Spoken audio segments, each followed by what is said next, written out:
saya sudah bayang-bayang bagaimana nanti bekerja di kapal pesiar. Itu ya salah satu yang buat saya excited. Jadi saya semangat untuk belajar, semangat untuk lulus, semangat untuk berangkat. This one? Conche. Yeah, conche. Conche. Is this a new word for you? Yes, it is. Yes.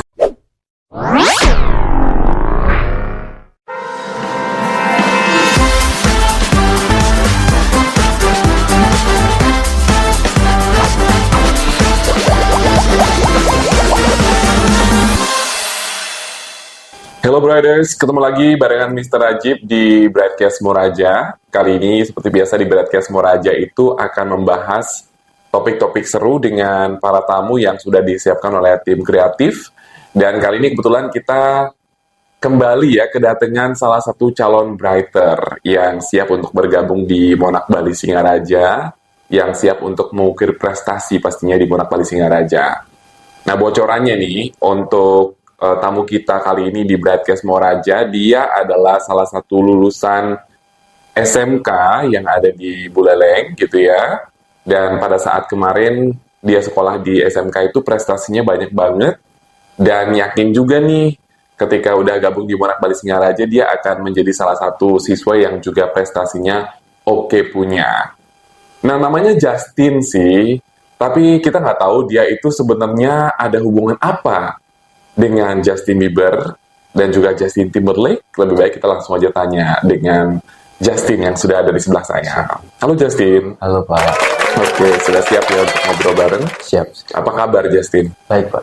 Oke, jadi Justin ini baru aja lulus Siap. dari salah satu sekolah. Ya benar. Oke, sekolahnya kemarin apa itu? SMK Negeri 2 Singaraja Pak. SMK Negeri 2 Singaraja. Jadi dulu di sana mengambil jurusan Tata Boga. Tata Boga. Lalu di sini di Monarch Bali Singaraja nanti akan join di jurusan apa nih? Saya join di jurusan Tata Hidang. Tata Hidang. Berarti dari Tata Boga ke Tata Hidang. Benar. Kenapa bisa gitu? Karena semenjak SMK juga saya udah interest ke Tata Hidang. Kebetulan di SMK di jurusan Tata Boga kami juga diajarin dua hal, yaitu produk dan service. Jadi kami juga dapat Tata Hidang di sana. Oh, Memang gitu. dari dulu saya interestnya ke sana. Akhirnya di kuliah pun saya ambil jurusan itu. Oh gitu, jadi dulu pas kamu sekolah itu jurusannya kan boga, tapi ada servisnya juga, sehingga kamu jadi interest gitu ya, jadi tertarik untuk memilih jurusan Tata Hidangan di sini ya.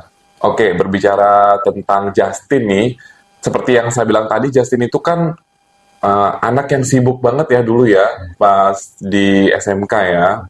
Sibuknya tuh kayak gimana sih gitu? Apakah benar-benar padat banget atau gimana? Ya, sebenarnya nggak padat-padat banget, tergantung kita nilainya aja, kan tergantung individu. Cuman kegiatan saya dulu, selain saya ketua OSIS juga di SMK Negeri 2 Singaraja, saya juga wakil ketua umum di Forum Komunikasi OSIS Kabupaten Buleleng. Saya juga anggota Forum Anak Daerah. Saya juga kebetulan Duta Jamu Aman terbaik di Kabupaten Buleleng. Duta Jamu? Iya. Oh my God. Dan Duta Jamu Aman Nasional.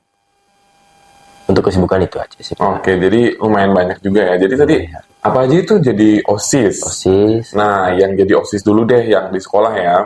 Pas jadi OSIS di sekolah itu gimana nih? Maksudnya kayak apa yang bikin kamu tertarik untuk menjadi OSIS di sekolah kamu gitu? Pertama Dan alasan stepnya kayak gimana? Kayak misalnya kamu tuh awalnya cuma jadi anggota doang, terus akhirnya kepilih jadi ini, kepilih jadi itu, atau gimana? Pertama alasan umumnya kenapa saya ingin jadi OSIS ya pasti pengalaman, mencari teman, relasi dan lain sebagainya. Cuman alasan khususnya adalah karena dulu saya saat SMP saya pernah research tentang beasiswa untuk kuliah.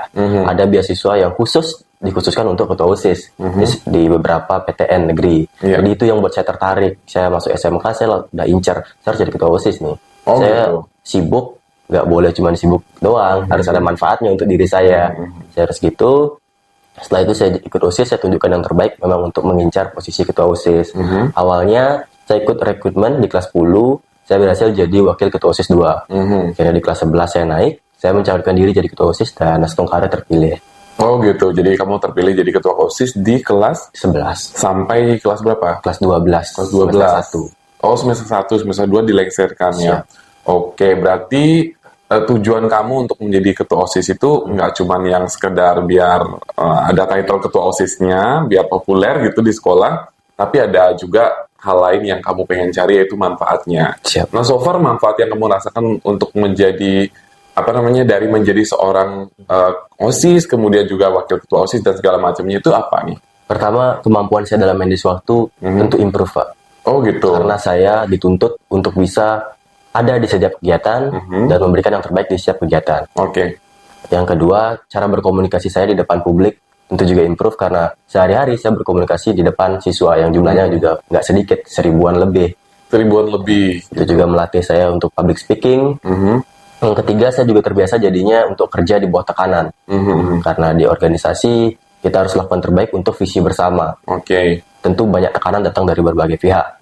Cuman kita tetap harus memberikan yang terbaik, tetap profesional. Oke. Itu yang saya rasakan dan juga tentu saya jadi orang yang disiplin, disiplin waktu, disiplin penampilan, dan lain sebagainya. Dan manfaatnya banyak lah ya untuk diri sendiri dan juga untuk apa sih namanya, karir kamu sebagai seorang pelajar kemarin. Benar. Karir sebagai seorang pelajar, gimana maksudnya itu?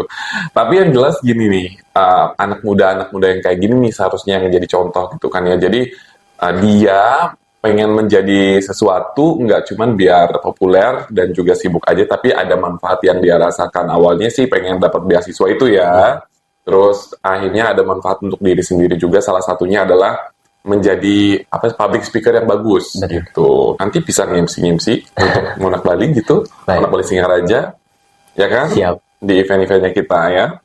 Oke. Lalu setelah kamu jadi OSIS di sekolah, jadi anggotanya, kemudian jadi wakilnya, sama jadi ketua OSIS, selama setahun berarti kan? Benar. Setelah itu ada ini lagi nggak? Ada ada hal lain lagi nggak yang berkaitan dengan itu? Tadi bilangnya jadi apa itu?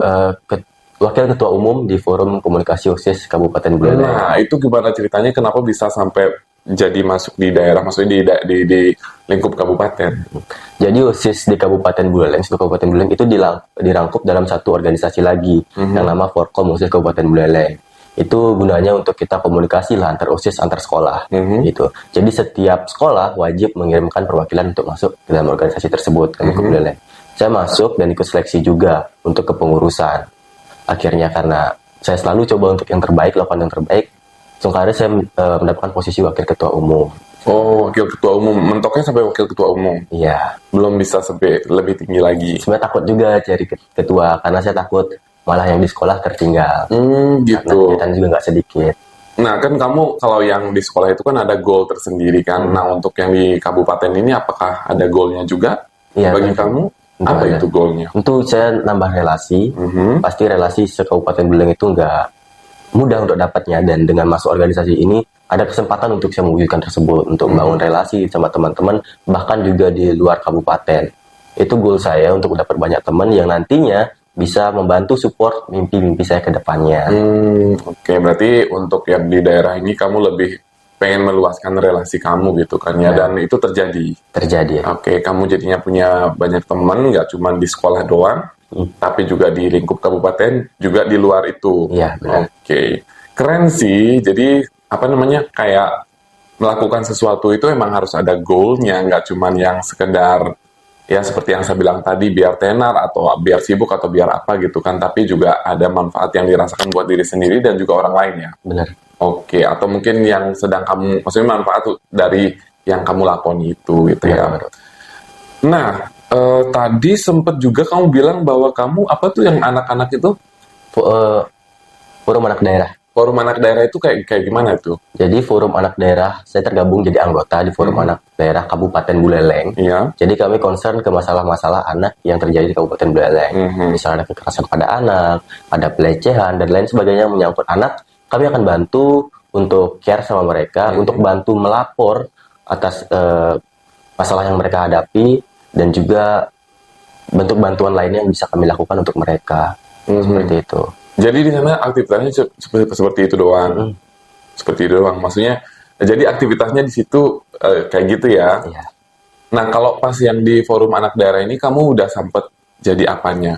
Saya jadi anggota Komisi 2 aja sih. Karena saya juga menimbang bahwa organisasi saya banyak juga yang lainnya, jadi saya ingin ikut berpartisipasi namun tidak berani ngambil juga yang lebih, karena takut tidak bisa memberikan hasil yang maksimal kepada organisasi tersebut. Berarti selama kamu kemarin sekolah di SMK 2 itu 3 ini aktivitas kamu ya, yang lumayan ini ya. Benar. Yang lumayan padat ya, OSIS di sekolah, OSIS di kabupaten, sama forum anak daerah. Forum anak daerah. Gimana cara kamu bagi waktu? Jadi saya Karena kan ini kan lumayan padat juga gitu. Kamu belajar juga di sekolah, ada kegiatan-kegiatan lain, terus kamu jadi OSIS di sekolah dan juga OSIS di kabupaten serta masuk di forum anak daerah itu. Gimana cara mengatur waktunya gitu?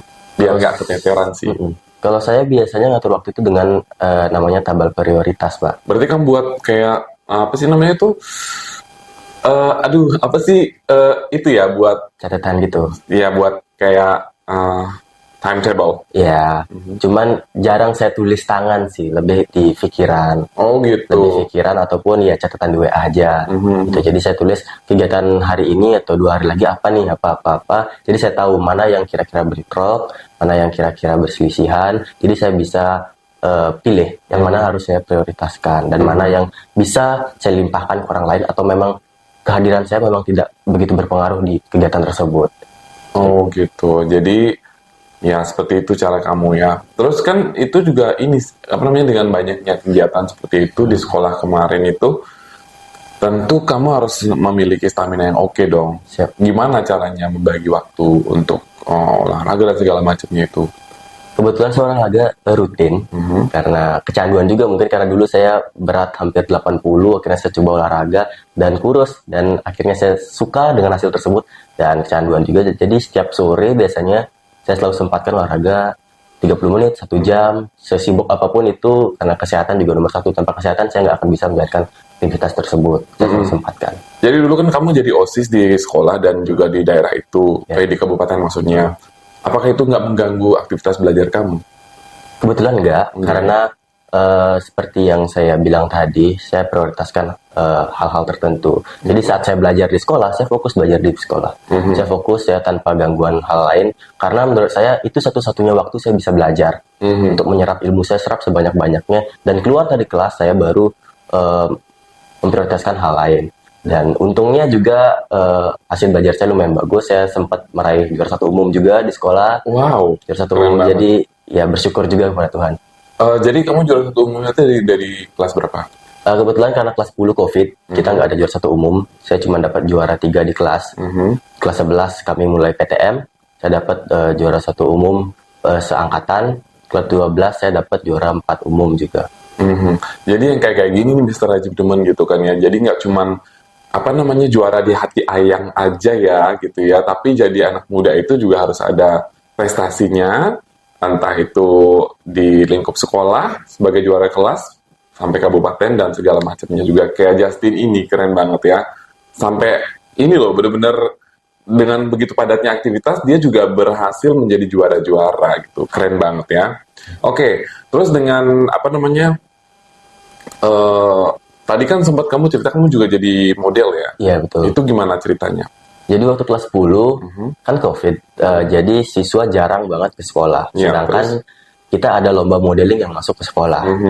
Saya sebagai OSIS tentunya siswa yang sering masuk sekolah, sedangkan siswa lain enggak. Oh jadi dulu pas kamu kelas 10 itu kan jadi OSIS. Iya. Lalu pada saat itu kamu harus masuk sekolah ya? Iya, ada beberapa Setiap hari? kegiatan. Enggak juga sih. Oh enggak ya? Ada beberapa kesempatan. Akhirnya saya tentu dinotis oleh guru, tentu juga salah satunya pembina ekstra modeling. Ada surat masuk lomba, akhirnya saya dipilih untuk ikut. Sebenarnya awalnya terpaksa karena stigma bahwa cowok ikut modeling itu ya nggak jantan atau gimana lah. Akhirnya saya juga ragu-ragu, namun setelah kecimpung dunia itu, saya dapat prestasi dan lain sebagainya, saya juga mengerti dan mulai suka juga dengan dunia tersebut. Gitu, sampai sekarang masih menggeluti nggak? Maksudnya kayak sampai sekarang tuh masih ada panggilan-panggilan buat mau nggak gitu, ada gini gitu. Untuk sekarang belum sih. Belum ya, oke. Lalu kemarin pas jadi model itu atau pas menggeluti dunia modeling itu, kamu ada kesulitan nggak belajarnya? Karena kan awalnya kan kamu nggak ke situ ya arahnya, terus akhirnya diminta oleh gurunya untuk mewakili lomba. Gimana? Ada kesulitan nggak? Pastinya ada, Pak. Tapi saya berterima kasih sama guru saya karena dia benar-benar sabar ngajarin. Kesulitannya itu yang paling sulit di ekspresi sebenarnya. Karena dulu saya benar-benar ekspresinya datar. Datar banget, senyum itu sulit. Sampai guru saya terus coba untuk latih, dia coba saya untuk foto di rumah, coba senyum dan lain sebagainya. Dan akhirnya sekarang pun saya jadi terbiasa senyum. Itu salah satu tantangan yang paling saya rasakan di modeling karena kita harus main ekspresi juga kan. Saat berpakaian apa, ekspresi seperti apa dan lain sebagainya. Sedangkan saya dulu datar. Sama jalannya juga nggak sih? Iya jalan, cuman kesusahan terberat saya ya di ekspresi menurut Oh saya. gitu. Kalau di jalan gimana? Kayak di catwalk ya namanya. Jalan lumayan lancar saya karena memang jalan saya dinilai sudah cukup baik dari awal pun, jadi dipolis-polis dikit doang. Pernah jadi juara untuk modeling? Juara berapa? Juara 1 di kabupaten saat diadakan oleh sekolah Empu Setakuturan. Oh ya, oke. Juara 1, dan juga saat diadakan festival pelajar oleh RRI juga juara 1. Oh berarti 2 kali juara 1. Ya. Pernah nggak kamu untuk modeling ini apa sih namanya mewakili sekolah kamu atau terpilih mewakili Kabupaten Buleleng untuk ke tingkat nasional atau provinsi gitu? Pernah ke provinsi 2 kali, itu mewakili kabupaten. Jadi per kabupaten dipilih 2 sekolah untuk ikut di provinsi. Saya ikut, salah satunya saya dengan pasangan saya di modeling, tapi sayang kita nggak dapat juara di sana. Oke, nggak apa-apa sih, karena kan tetap aja juara karena udah berani tampil mewakili kabupaten dan sekolah ya. Benar. Oke, ada lagi tadi yang bikin saya penasaran adalah kamu terpilih menjadi duta jamu. Ya, betul. Jadi Gimana tuh saya ceritanya? Sendiri aja jadi duta jamu? terpilih beberapa anak juga, cuman dari sekolah sendiri. Itu pas jadi duta jamu itu mentok di duta atau ada lain-lainnya? Ada lain-lainnya lagi. Kayak gimana ceritanya tuh? Jadi saya duta jamu aman itu awalnya karena ada surat undangan dari BPOM, Badan Pengawas Obat dan Makanan, untuk mengirimkan siswa-siswa di sekolah untuk ikut seleksi menjadi duta jamu aman Kabupaten Buleleng. Saya dikirim oleh sekolah untuk ikut tersebut, dan beruntungnya saya bisa menjadi duta jamu aman terbaik di Kabupaten Buleleng dan lolos ke nasional menjadi duta jamu aman nasional. Jadi tugas kami kurang lebih menjadi brand ambassador BPOM terkait bagaimana sih cara memilih jamu yang aman itu. Karena kita tahu beberapa kasus di luar sana ada jamu-jamu yang kurang aman karena dicampur obat-obat dengan dosis yang salah untuk mendapatkan efek yang cepat. Padahal untuk jangka panjang itu berbahaya. Jadi tugas kami untuk mensosialisasikan hal tersebut kepada masyarakat tentang bagaimana cara memilih jamu yang aman. Seperti itu. Oh gitu, jadi luar biasa banget ya. Nggak cuman sekedar berprestasi ranking, kemudian juga jadi OSIS, tapi modeling juga dijajaki, sama satu lagi adalah jadi duta jamu. Iya. Ini bersama berapa orang? Itu di kabupaten kami 10. 10. Yang terbaik Cewek cowok? 3, iya campur. Yang terbaik 3, di nasional banyak. Kamu termasuk yang terbaik atau gimana? Iya, yang terbaik. Yang terbaik ke berapa? Yang terbaik kedua. Wow, ternyata keren banget ya Justin ya, kamu ya. Nggak cuman sekedar yang pas jadi duta jamu itu nggak cuman sekedar jadi anggotanya atau dutanya saja, tapi kamu yang terbaik. Terbaik kedua. Itu cara pemilihannya gimana yang terbaik itu? Itu kami dipilih melalui speech, juga seleksi speech, bagaimana kami bersosialisasi di depan orang, terus bagaimana pengetahuan kami tentang jamu aman itu sendiri. Kami seleksi di depan para petinggi-petinggi BPOM di Kabupaten Buleleng, dan terpilih saya seperti itu. Terpilih. Ini untuk di Kabupaten Buleleng. Iya. Tapi kalau yang untuk lingkup provinsi pernah juga? Provinsi nggak ada, dia langsung ke nasional. Oh, nasional kamu masuk juga? Masuk, Di tapi nasional anggota gimana? biasa. Oh, anggota biasa. Ya, tapi kan di Buleleng udah oke lah ya, udah jadi terbaik gitu kan. Nah, ada lagi nih, tadi kan kita sempat ngobrol tuh sebelum mulai podcast ini. Kalau nggak salah satu prestasi kamu lagi adalah lomba speech. Benar. Ya, gimana tuh? Itu lomba speech apa gitu? Jadi saya ikut lomba speech nasional, tingkat nasional yang diadakan oleh SMK, salah satu SMK di Jakarta, saya lupa namanya. Itu sebetulnya saya nggak ada pernah coba untuk speech dalam bahasa Inggris khususnya. Cuman karena ada lomba tersebut, saya direkomendasikan oleh salah satu kakak kelas saya. Kebetulan dia juga anak sini, namanya Kak Lori. Oh, Lori. Ya, oke. Dia merekomendasikan saya kepada pembina ekstra. Pak, ini loh ada anak yang bagus, public speakingnya dicoba. Akhirnya pembina menghubungi saya.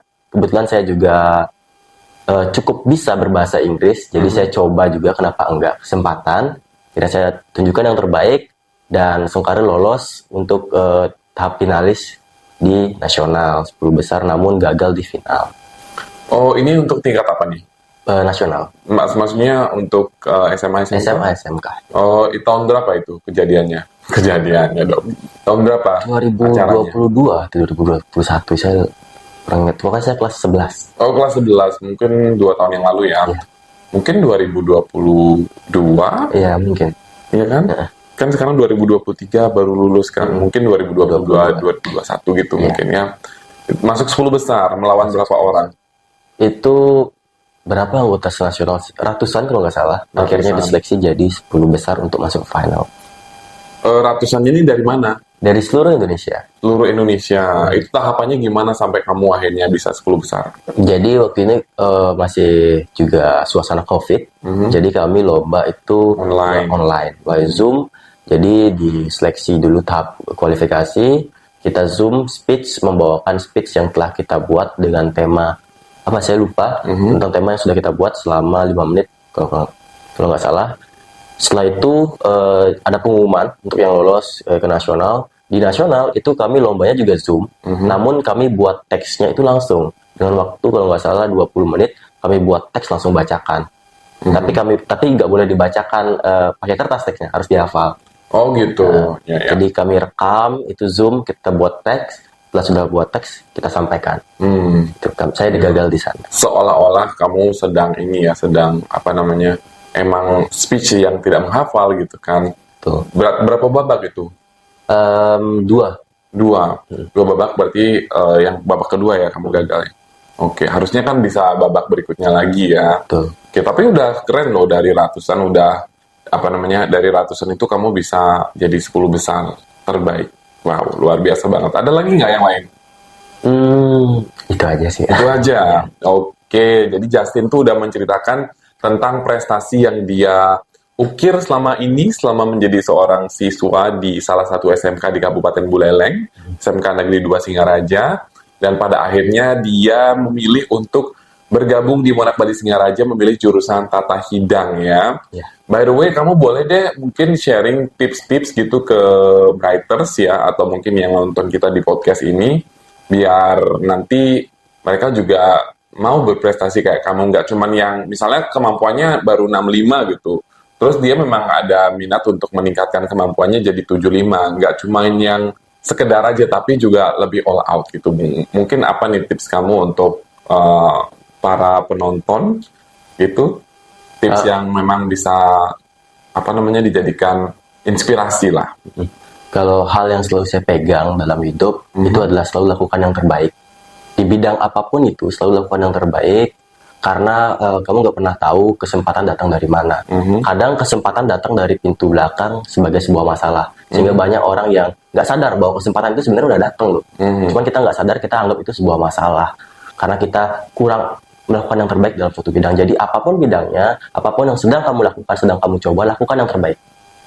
Dan kalau ada kesempatan diambil. Karena banyak jalan menuju Roma itu. Oh betul, berarti menurut kamu adalah do the best gitu ya? Ya, do the best. Mungkin gini juga sih, kalau biasanya kan ada yang, wah ini desainnya minimalis gitu. Sekarang jadilah orang yang maksimalis, Betul. ya. Oke, maksimal gitu. Biar walaupun nanti hasilnya belakangan kita nggak tahu bakalan berhasil atau enggak gitu. Yang penting kita maksimal gitu ya. Betul banget. Oke, itu tips dari seorang Justin nih. Nah, mungkin Justin bisa juga gini deh, invite yang nonton gitu agar bisa kuliah di sini gitu di Monak Bali Singaraja. Sebelum nanti ada nanti di terakhir itu kita akan melakukan satu challenge gitu. Baik, untuk teman-teman yang punya ketertarikan di bidang pariwisata khususnya dan ingin improve skill kalian di bidang pariwisata, baik dari Tata Hidang, Tata Boga, housekeeping, front office, dan lain sebagainya, mari bergabung di Monak Singaraja sebagai Bright, agar kalian dapat menjunjung impian kalian ke depannya, agar kalian dapat membangun fondasi yang kuat untuk meraih impian kalian ke depannya. Iya, oke. Anyway, untuk Justin, apa nih yang bikin kamu excited untuk step selanjutnya? Kan kamu kuliah di sini kan, yang paling bikin kamu excited apa nih di sini? Karena saya sudah bayang-bayang bagaimana nanti bekerja di kapal pesiar, itu ya salah satu yang buat saya excited. Jadi saya semangat untuk belajar, semangat untuk lulus, semangat untuk berangkat. Seperti itu, karena impian saya sebenarnya yang tertinggi untuk menjadi seorang businessman, entrepreneur. Jadi saya juga sadar bahwa pariwisata, khususnya kapal pesiar, bisa menghasilkan gaji yang besar untuk modal saya membangun usaha saya. Jadi saya nggak mau usahakan tidak berhutang untuk membangun usaha, tapi dari gaji saya. Dan salah satu cara instan yang saya lihat adalah menjadi bekerja di kapal pesiar. Oke, semoga nanti bisa ya beneran ya kamu bisa menuju ke kapal pesiar gitu setelah lulus dari Monak Bali Singaraja. Oke, Briders, tadi kita udah sempat ngobrol banyak sama Justin ya. Jadi Justin tadi udah sampaikan tentang prestasi-prestasinya dia selama sekolah dan sempat bagi-bagi tips juga, sempat menyampaikan apa yang bikin dia excited buat kuliah di Monak Bali Singaraja, memilih jurusan Tata Hidang. Nah, sekarang kita akan ajak Justin untuk main game. Are you ready? Yes, I'm ready. Jadi games ini kita akan bermain dengan kata-kata dalam bahasa Inggris. Kita sudah siapkan beberapa kata-kata dan tugasnya Justin adalah untuk menyebutkan kata-kata ini dengan baik dan benar. Baik. Oke, so saya akan langsung pilih dengan kata yang pertama. Jadi bisa dilihat ya Brighters ya. Sebegini loh, persiapan oleh tim kreatif kita dipersiapin dengan baik gitu. Oke. Jadi kata pertama ini, lalu langsung aja Justin, how do you say this? Complimentary. Yes, it's complimentary. Itu kata udah berhasil ditebak ya. Oke, kata yang kedua. Kok ditebak sih, maksudnya udah berhasil diucapkan gitu. Yang kedua adalah yang ini nih. Bisa kelihatan kan ya? Oke, nah yang ini, the second one. Luminosity. Yes, it's luminosity. Next. Kita punya kata yang berikut ini. The next word is this one. Available. Yes, good is available. Next. Okay, this one. Okay. How do you say this? Entrepreneur. Entrepreneur. Can you repeat once again? Entrepreneur. Okay. Entrepreneur. The last one. This one. Conscious. Yeah, conscious. Is this a new word for you? Yes, it is. Yes. Oke, jadi ini adalah salah satu part dari housekeeping sih. Yang terakhir, conscious itu. Ya.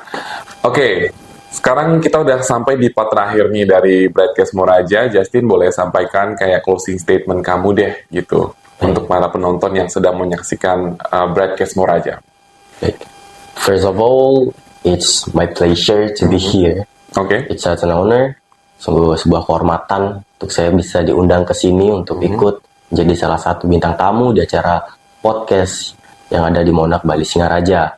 Bahkan sebelum saya jadi siswa resmi, baru Tapi nanti jadikan bener kan? Iya, nggak boleh ini ya. Iya. Oke, next. Saya akan tunjukkan juga yang terbaik di sini. Semoga kedepannya juga saat di sini saya bisa berprestasi sebagaimana saya di SMA dan bahkan lebih baik lagi. Terima kasih. Oke, terima kasih banyak untuk Justin yang sudah mau kita undang ya untuk mengisi Broadcast Moraja dan udah mau kita ajak ngobrol di sini. Semoga aja perbincangan kali ini bersama Justin. Kamu nama lengkapnya siapa sih? Putu Justin Bakti Sastrawan. Ya, semoga aja perbincangan kita bersama Putu Justin Bakti Sastrawan itu bisa memberikan kamu inspirasi dan motivasi untuk menjadi anak muda yang berprestasi pastinya. Oke, sampai di sini dulu perjumpaan kita dan sampai ketemu di Broadcast Moraja edisi berikutnya. Sampai jumpa, brothers. Bye.